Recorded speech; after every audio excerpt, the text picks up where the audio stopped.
Hola, bueno, continuamos con el bloque 7, la tercera parte de este bloque, y el tema que vamos a ver ahora se denomina análisis de la varianza. ¿Qué es el análisis de la varianza? Bueno, análisis de la varianza, en inglés ANOVA o ANAVA, castellanizado, es una familia de análisis estadísticos. Esa familia realiza pruebas simultáneas de varios contrastes de hipótesis a la vez, pero controlando siempre el error de tipo 1. ¿Qué quiere decir controlar el error de tipo 1? Significa que si nosotros, en vez de hacer una sola prueba de hipótesis, hacemos dos pruebas de hipótesis o tres pruebas de hipótesis, todo en cadena, y si queremos juntar, reflexionar acerca de todas esas pruebas de hipótesis todas juntas, en cada prueba de hipótesis tenemos un error de tipo 1 y globalmente terminamos concluyendo con un error de tipo 1, una probabilidad de error de tipo 1 mucho más grande. Se denomina una probabilidad de tipo 1 inflada. ¿Cuál es la ventaja del análisis de la varianza? Con un solo análisis hace todas las pruebas de hipótesis juntas y respeta un solo error de tipo 1. Si decidimos un error de tipo 1 del 5%, va a trabajar todas las pruebas junto con un error de tipo 1 del 5%. Particularmente, nosotros hoy vamos a ver el análisis de la varianza a un factor. ¿Qué hace el análisis de la varianza a un factor? Este es un análisis que tiene como hipótesis nula que la media de un nivel del factor A es igual a la media de un nivel del factor B, es igual a la media de muchos niveles del factor tal, tanto como tengamos, hasta una media de un factor K. Recordemos que nosotros previamente habíamos estudiado la prueba T de diferencia media, la T de Student. En esa prueba T de Student habíamos encontrado una forma para comparar dos medias poblacionales. Por lo tanto, la primera parte de esta hipótesis la veíamos con la prueba T de diferencia de medias. Esta prueba de análisis de la varianza de un factor es como si fuera la generalización de una prueba T que me permite contrastar dos o más medias todas en un solo análisis. Como hipótesis alternativa va a tener que al menos una media de ellas es diferente o al menos un par de medias son diferentes. Entonces va a tener una sola hipótesis nula y una hipótesis alternativa para contrastar todas las medias a la vez y siempre respetando un solo valor de alfa. Con un valor de alfa, con el nivel de significación utilizado, vamos a hacer todas las pruebas a la vez. Vamos a trabajar con un ejemplo. Por ejemplo, producción de trigo.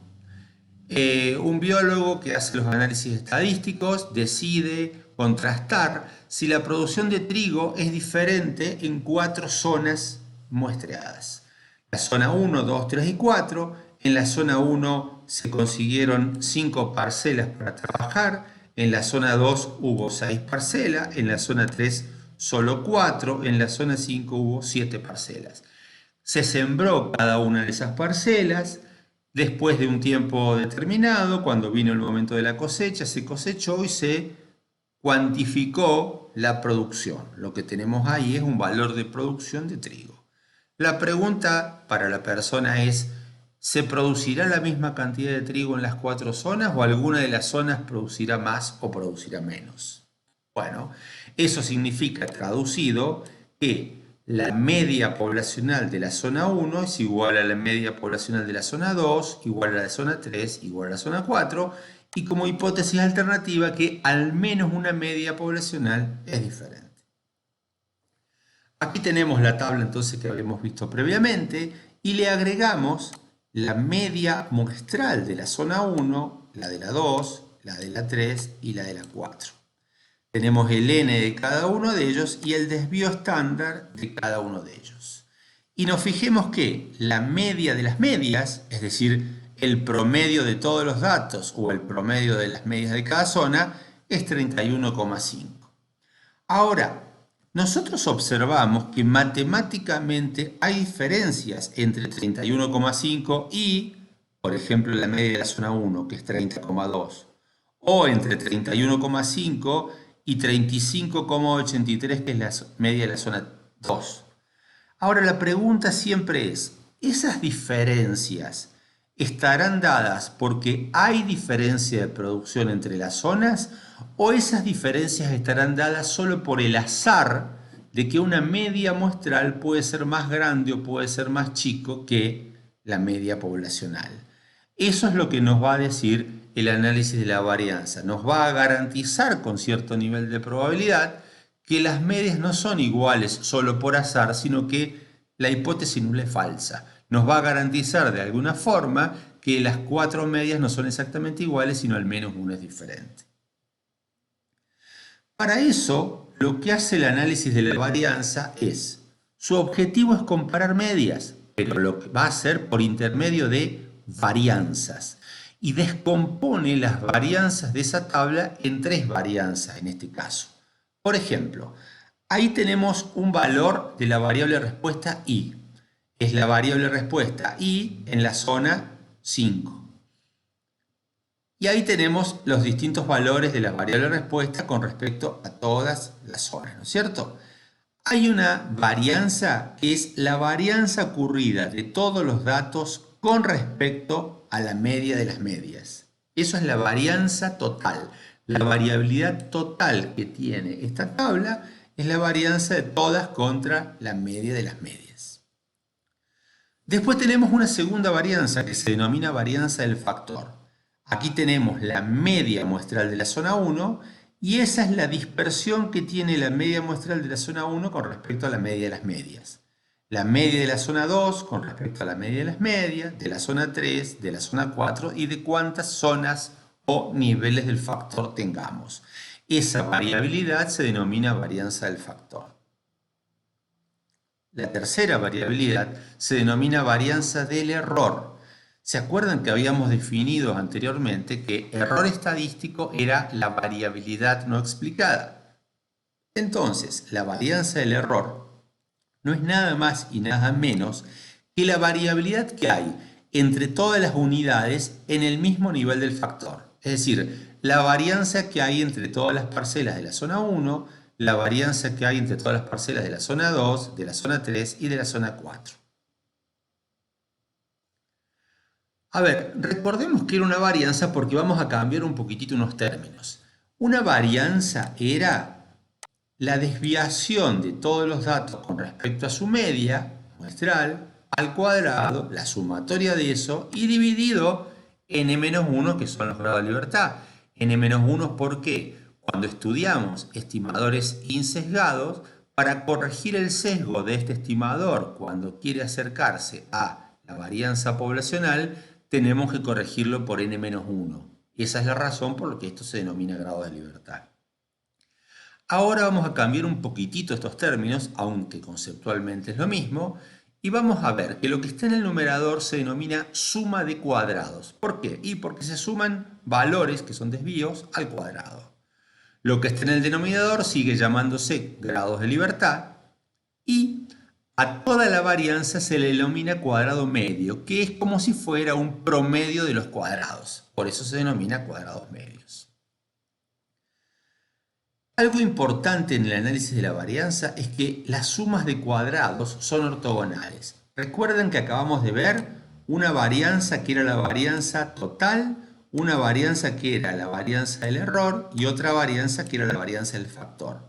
Esas varianzas son distancias al cuadrado y como ustedes recuerdan en el triángulo de Pitágoras, esta distancia al cuadrado, si es independiente de esta distancia al cuadrado, independiente quiere decir que es ortogonal, entonces la suma de estas distancias al cuadrado me da exactamente la distancia esta al cuadrado. Por eso la suma de cuadrados, como son ortogonales, la suma de cuadrado total es igual a la suma de cuadrado del factor más la suma de cuadrado del error. Cuando uno construye un análisis de la varianza ANOVA, por costumbre, por consenso, se hace un cuadro de resumen de la información. Aquí en este cuadro tenemos en la primera columna cuáles son las fuentes de variación.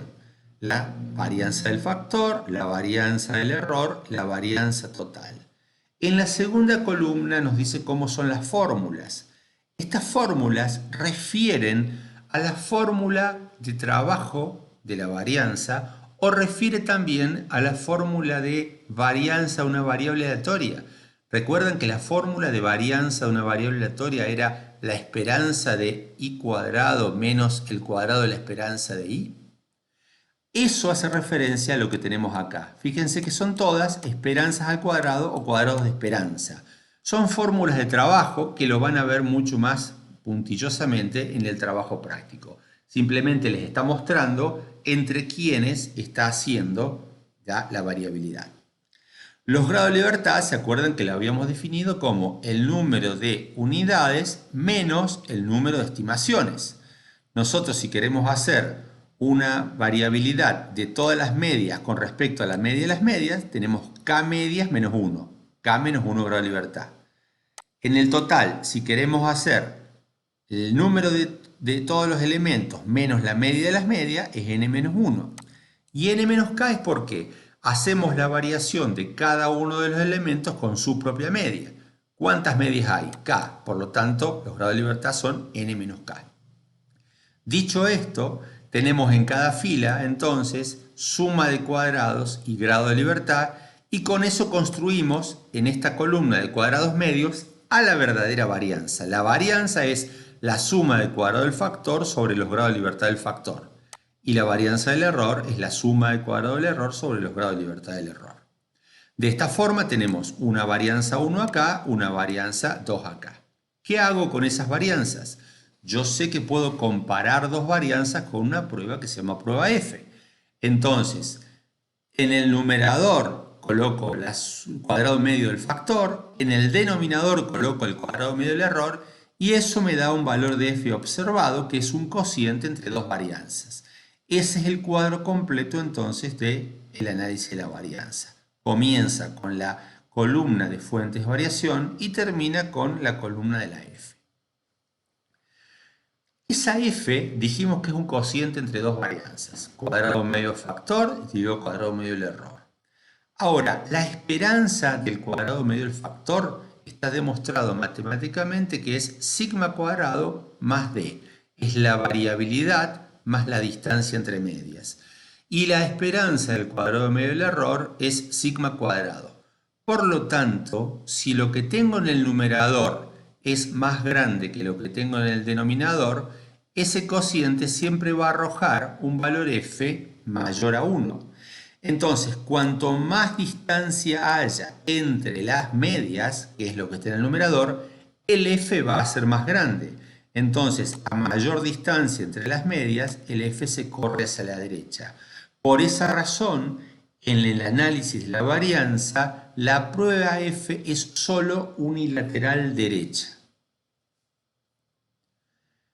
La regla siempre había sido ¿cuál? Bien, dado un f observado obtenido por el análisis y dado un f de tabla, que el f de tabla se busca con 1 menos alfa, que es nivel de confianza con que trabajo, k menos 1, que son los grados de libertad del numerador, y n menos k, que son los grados de libertad del denominador, dado esa, ¿cuál es la regla de decisión? Si el f observado es menor al f de tabla, no rechazo la hipótesis nula. Si el f observado es mayor al f de tabla, entonces rechazo la hipótesis nula. La hipótesis nula es la de igualdad de medias. Entonces, si el f observado es menor, esta es la zona de no rechazo, yo digo que no tengo evidencia suficiente para rechazar la hipótesis nula. Si el f observado es mayor al f de tabla, rechazo la hipótesis nula y digo que tengo evidencia suficiente para rechazar la hipótesis nula, por lo tanto es cierto, con un 1 menos alfa por ciento de confianza, que al menos una media es significativamente diferente. Ahora vamos a pasar al modelo estadístico. Recuerden que en el capítulo anterior nos quedó rezagado el tema de la explicación del modelo estadístico como una manera de control local. Vamos a ver ahora el modelo estadístico y vamos a ver mejor el tema de relacionar el modelo con el control local en el capítulo que sigue. El modelo estadístico que sigue el análisis de la varianza es el siguiente. Cada valor I sub ij, que es cada valor observado de la variable respuesta, es igual a la media poblacional mu más tau, que es el efecto de cada nivel del factor, más E sub ij, que es el error, algunos autores lo llaman residuo, error o variabilidad no explicada después de ajustar el modelo. Si ustedes se fijan, mu más tau en definitiva es mu sub i, es decir, la media poblacional más el efecto del nivel del factor arroja por resultado la media de cada nivel del factor. Y eso es lo que voy a poner en la hipótesis nula. En la hipótesis nula, cuando yo digo que la media de la zona 1 es igual a la media de la zona 2, estoy diciendo que la media poblacional más el efecto de la zona 1 es igual a la media poblacional más el efecto de la zona 2. Obviamente la hipótesis alternativa es que al menos una mu sub i es diferente. Ahora bien, si yo sé que mu es una constante, otra manera de expresar la hipótesis nula es que tau 1 es igual a tau 2, es igual a tau 3, es igual a tau 4. Es decir, los efectos son iguales. Esta manera de poner a prueba las hipótesis nulas no la vamos a ver durante el cursado de Bioestadística 1, pero sí la vamos a ver mucho durante el cursado de Bioestadística 2, cuando hagamos modelos estadísticos más complejos. Todo eso que acabamos de decir es cierto solo si se cumplen ciertos requisitos. El modelo necesita cumplir ciertos requisitos. Si no se cumplen esos requisitos, el análisis de la varianza no sirve. Solo sirve cuando se cumplen estos supuestos. Los requisitos o supuestos son que los errores sub ij tienen distribución normal, son independientes, tienen media cero y tienen una sola varianza, lo que denominamos homogeneidad de varianza. En algunos libros viejos ustedes pueden este concepto encontrarlo como homocedasticidad. Vamos a ver primero por qué normalidad. Si el error tiene distribución normal es porque lo heredó de la variable. La variable es la que tiene distribución normal. Si la variable tiene distribución normal, la media muestral de la variable tiene distribución normal. Y si la media muestral de la variable tiene distribución normal, la varianza muestral, con ciertos artificios, pero en definitiva la varianza muestral, tiene distribución chi cuadrado. Y si cada una de las varianzas tiene distribución chi cuadrado, cuando hago un cociente entre dos varianzas, una chi cuadrado dividido otra chi cuadrado tiene distribución f. Conclusión. Para que el cuadro de ANOVA para que en el cuadro de ANOVA yo pueda utilizar el valor f que obtengo, tiene que ocurrir que la variable tiene que tener distribución normal, para que la media tenga distribución normal, para que la varianza tenga distribución chi cuadrado, para que el cociente de dos varianzas tenga distribución f. Entonces ese es el porqué de la normalidad. Lo segundo es por qué la normalidad se la pido al error y no se la pido a la variable. Imagínense un factor que tiene tres niveles y aquí tenemos las tres distribuciones de cada nivel del factor. Si yo pruebo la normalidad en esa distribución, son tres distribuciones, no va a ser una zona normal. Me va a decir que eso no es normal. ¿Por qué? Porque están diferenciándose esas distribuciones en media. Son tres normales diferentes. Entonces, si yo observo la normalidad de toda la variable en la variable cruda, me va a decir que no es normal solamente por el hecho de que son diferentes las medias, lo cual no me está arrojando lo que yo quiero saber si son normales las distribuciones. En cambio, si yo calculo los errores, que son la diferencia entre cada valor observado menos la media, cuando calculo los errores, todas las distribuciones quedan centradas en el cero. Y ahí sí puedo probar la normalidad con el n total que tengo de toda la variable, lo cual implica tener mayor potencia. Por esa razón el requisito es probado en el error y no en la variable aleatoria tomada. ¿Cómo hago para saber si la distribución es normal? Bueno, existe una prueba de hipótesis que se llama prueba de Shapiro-Wilks, hay otras pruebas de hipótesis más, que lo que hacen es probar la normalidad de los errores.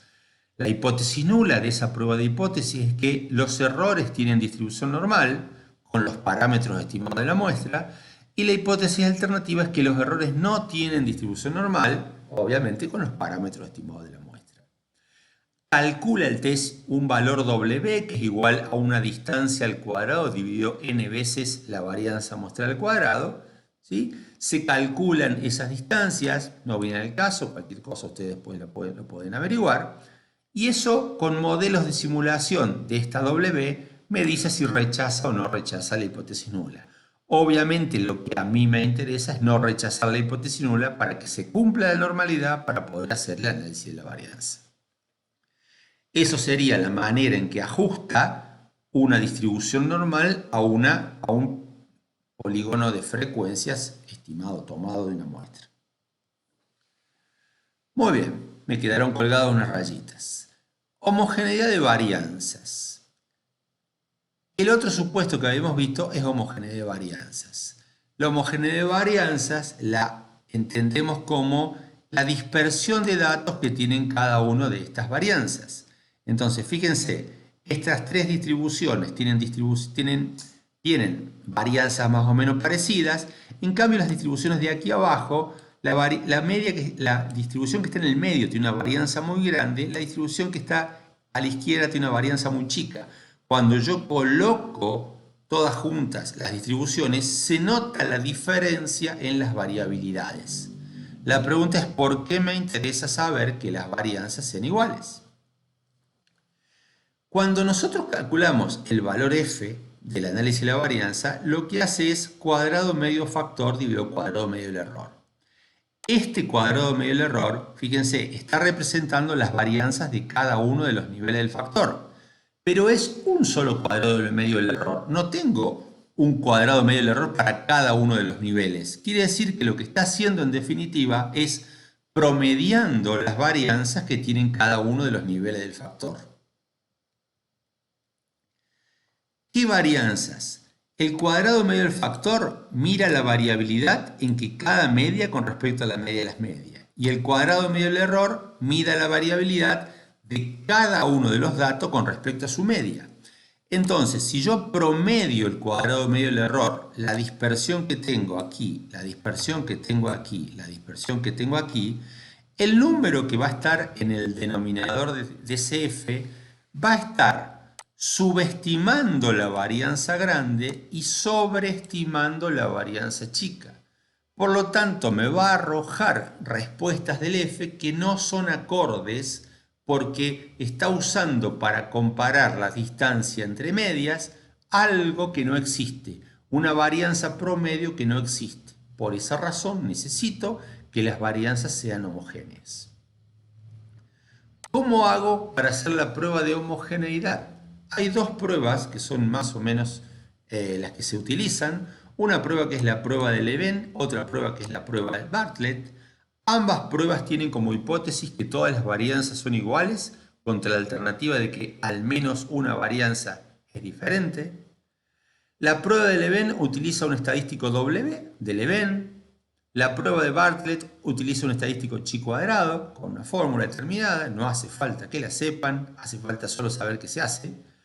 Y entonces, buscándola en las tablas correspondientes, decidimos rechazar o no rechazar la hipótesis. Vamos a decir lo mismo que dijimos en normalidad. La intención que tenemos aquí es no rechazar la hipótesis nula, porque en realidad queremos que las varianzas sean iguales, porque en realidad queremos que se cumplan con los supuestos o requisitos. El otro de los supuestos que tenemos es el supuesto de independencia. El supuesto de independencia es el que dice la I acá. ¿Por qué el supuesto de independencia? Porque hay una propiedad de la varianza que dice que si tenemos dos variables aleatorias, la varianza de la suma de dos variables aleatorias es igual a la suma de las varianzas más menos dos veces la covarianza. Es decir, cuando está diciendo más menos dos veces la covarianza, está diciendo si la variable aleatoria x y la variable aleatoria y no fueran independientes, la manera de medir la dependencia es con la covarianza y entonces le vamos a sumar o restar la información conjunta. ¿Qué es lo que pide el análisis de la varianza? Pide que no exista la covarianza, pide que sean independientes. ¿Para qué? Para poder calcular la varianza sumando las varianzas de las variables aleatorias. El ejemplo es el siguiente. Supongamos un estudio donde nuestra unidad es una rata y le vamos a hacer un estudio en su médula. Si nosotros hacemos el estudio en la médula, lo que estamos haciendo es trabajar con un N1 en cada una de las ratas. Pero si por alguna razón le tomamos 3 cortes histológicos a la médula en una zona 1, en una zona 2 y una zona 3, esos 3 cortes histológicos se notan claramente que no son independientes entre sí, porque provienen de la misma rata. Bueno, esto es lo que no tiene que ocurrir en el análisis de la varianza. No puede ocurrir que las 3 muestras no sean independientes. ¿Hay otros análisis? Sí. Si tenemos este diseño, va a haber que hacer otros análisis, pero no el análisis de la varianza de un factor. Solamente voy a garantizar la independencia un diseño correcto. Si yo hago un diseño correcto de experimentos observacional, garantizo la independencia, con lo cual me garantiza que voy a poder hacer el análisis de la varianza. Repasemos los requisitos. Los requisitos eran que los errores tengan distribución normal, ya vimos el tema de la normalidad, que sean independientes, ya vimos la independencia, que tengan homogeneidad de varianza, ya vimos la homogeneidad de varianza, y por definición los errores tienen media cero. Por lo tanto, ese requisito no lo vamos a poner a prueba. Vamos a poner a prueba solamente normalidad, independencia y homogeneidad de varianza. Bien, entonces, dicho esto, vamos a repasar lo que vimos hasta ahora. Realizamos un análisis de la varianza porque queríamos probar si todas las medias eran iguales o al menos era diferente. Sin importar el resultado, constatamos los requisitos. Es decir, sin importar si el análisis de la varianza rechaza o no rechaza, yo necesito saber si puedo confiar en el análisis de la varianza. Entonces, veo los requisitos. Si se cumplen los requisitos, ocurren dos cosas. Si no rechazamos la hipótesis nula, quiere decir que no la puedo rechazar, todas las medias son iguales. Si rechazamos la hipótesis nula, quiere decir que sí puedo rechazar la nula, al menos una media es diferente. El problema ahora es, bien, al menos una media es diferente, pero ¿cuál media es diferente? Para eso, después del análisis de la varianza, se suelen usar lo que se denominan pruebas de comparaciones múltiples. Hay muchos test que hacen pruebas de comparaciones múltiples, como por ejemplo Tukey, Jeffé, Student New Molecules, Least Significant Difference, es decir, significativa mínima diferencia, test de Fisher, etc. Nosotros vamos a ver un test muy sencillito que se llama test de Tukey. ¿Qué hace el test de Tukey? El test de Tukey calcula una diferencia mínima significativa a partir de la cual dos medias son significativamente diferentes. Recuerden, esto lo puedo hacer solo si estoy protegido por el análisis de la varianza. ANOVA, análisis de la varianza, ya me dijo que había un par de medias diferentes, yo ahora estoy viendo cuál es diferente de cuál. Vamos a ver que la D minúscula es la diferencia en valores absolutos de dos medias, la distancia que hay entre dos medias. Y la diferencia mínima significativa es aquella que me va a decir si son diferentes o no. Entonces, en este gráfico tengo marcado con rojo la D minúscula, la diferencia entre dos medias. Si la diferencia mínima significativa es más grande que esa, quiere decir que esas dos medias no alcanzan a ser significativamente distintas.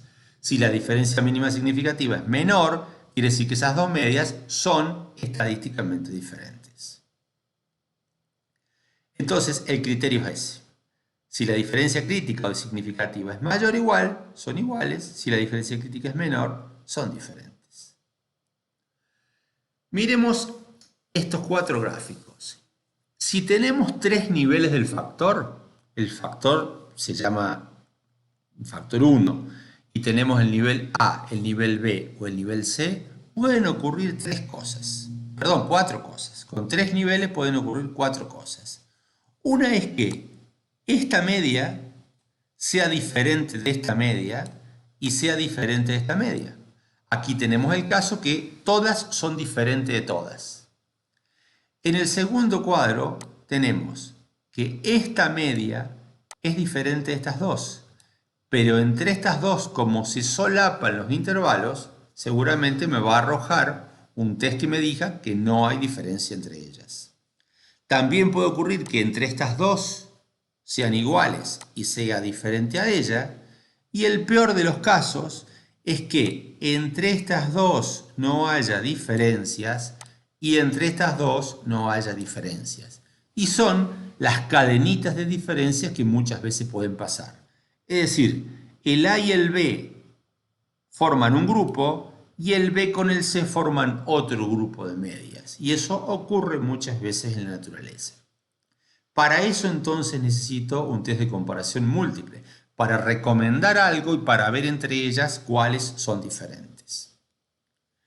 En el ejemplo que veíamos nosotros, con producción de trigo, con esos datos que teníamos, estos son los valores que nos arroja la fuente de variación. Tenemos zona, error y total, con los valores de las sumas de cuadrado, con los grados de libertad que tenemos, con los cuadrados medios. Este es el f de dividir 204 dividido 23 y este es el f de tabla. Entonces la regla era que si el f observado es mayor al f de tabla, rechazamos la hipótesis nula. Los requisitos de nuestro ejemplo tenemos que nos dio la normalidad, la garantizamos a la independencia por el diseño, por definición la media es 0, la homogeneidad de varianza no se rechaza y cuando hacemos el test de comparaciones múltiple nos da este gráfico. En ese gráfico, acompañado por este test que está a la izquierda, en el test me dicen quiénes son, con la misma letra, las medias que son iguales. Entonces, la zona 4 y la 1 me dan dos medias iguales, que son la zona 4 y la 1. A estas dos las caracterizamos por la letra A. Y la zona 1, 2 y 3 me dice que son iguales entre ellas. Estas tres son iguales entre ellas y se caracterizan por la zona B. Entonces, ¿qué podemos concluir con esto? Nosotros queríamos hacer un estudio para ver cuál zona produce más trigo. Conclusión, no hay diferencias significativas entre la zona 1, la zona 2 y la zona 3. Bueno, con esto terminamos este análisis y el próximo capítulo veremos un análisis un poquito más complejo.